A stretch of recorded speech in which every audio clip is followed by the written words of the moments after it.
കോൺഗ്രസിലെ മുഖ്യമന്ത്രി തർക്കത്തിൽ വി ഡി സതീശനും മുസ്ലിം ലീഗ് പരസ്യ പിന്തുണ പ്രഖ്യാപിച്ചതിന് പിന്നാലെ സതീശനെ പുകഴ്ത്തുന്ന പോസ്റ്റുമായി യൂത്ത് ലീഗ് സംസ്ഥാന വൈസ് പ്രസിഡന്റ്. പട നയിച്ചവൻ എന്ന തലക്കെട്ടോടുകൂടിയ ചിത്രമാണ് ഫൈസൽ ബാഫക്കി തങ്ങൾ ഫേസ്ബുക്കിൽ പങ്കുവച്ചത്. വിവരങ്ങളുമായി ശാന്തകുമാർ വെള്ളാലത്ത് ചേരുന്നുണ്ട്. ശാന്തകുമാർ, എന്തൊക്കെയാണ് ഈ പോസ്റ്റിൽ പറയുന്നത്? ഫൈസൽ ബാഫക്കി തങ്ങൾ യൂത്ത് ലീഗിന്റെ സംസ്ഥാന വൈസ് പ്രസിഡന്റാണ്. സംസ്ഥാന വൈസ് പ്രസിഡന്റ് തന്നെയാണ് പട നയിച്ചവൻ എന്ന് വി ഡി സതീശനൊപ്പം നിൽക്കുന്ന ഒരു ഫോട്ടോ, സെൽഫി ഫോട്ടോ തന്നെയാണ് ഇന്ന് ഫേസ്ബുക്കിൽ അദ്ദേഹത്തിന്റെ പേജിൽ ഇന്ന് ഷെയർ ചെയ്യുകയും ചെയ്തിട്ടുള്ളത്. ഇന്ന് മലപ്പുറത്തെ മുസ്ലിം ലീഗ് നേതാക്കൾ ഉൾപ്പെടെ പങ്കെടുത്ത പരിപാടി ഉണ്ടായിരുന്നു. അത് മുസ്ലിം ലീഗ് നേതാവ് KN ഖാദറിന്റെ പുസ്തക പ്രകാശനമായിരുന്നു. അതായത് വി ഡി സതീശനാണ് പുസ്തകം പ്രകാശനം ചെയ്തിരുന്നത്. തുടർന്ന് ആ പരിപാടിയിൽ PK കുഞ്ഞാലിക്കുട്ടിയും സാദിഖ് അലി തങ്ങൾ ഉൾപ്പെടെയുള്ള ലീഗ് നേതാക്കൾ എല്ലാവരും പങ്കെടുത്തിരുന്നു.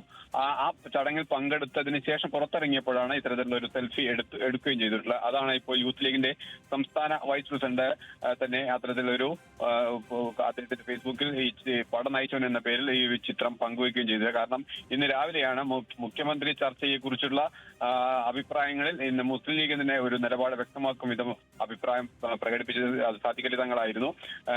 വി ഡി സതീശന് വലിയ തോതിൽ ജനപിന്തുണ ഉള്ളതുകൊണ്ടാകാം അദ്ദേഹത്തിന് ഈ എക്സിറ്റ് പോളിൽ അദ്ദേഹത്തിന്റെ പേര് വരികയും അത് വലിയ മുന്നേറ്റം ഉണ്ടാക്കാൻ കഴിയുന്ന വിധത്തിലേക്ക് മാറുകയും ചെയ്തത് എന്നുള്ളത് അദ്ദേഹം പറഞ്ഞിരുന്നു. അതാണ് അതിനുശേഷമാണ് ഇപ്പോൾ യൂത്ത് ലീഗ് നേതാക്കന്മാരും യൂത്ത് ലീഗ് പ്രവർത്തകരും സമാന രീതിയിൽ തന്നെ ഇത്തരത്തിലുള്ള അഭിപ്രായ പ്രകടനം നടത്തിയിരിക്കുന്നു എന്നുള്ളതാണ് ഏറ്റവും ശ്രദ്ധേയം.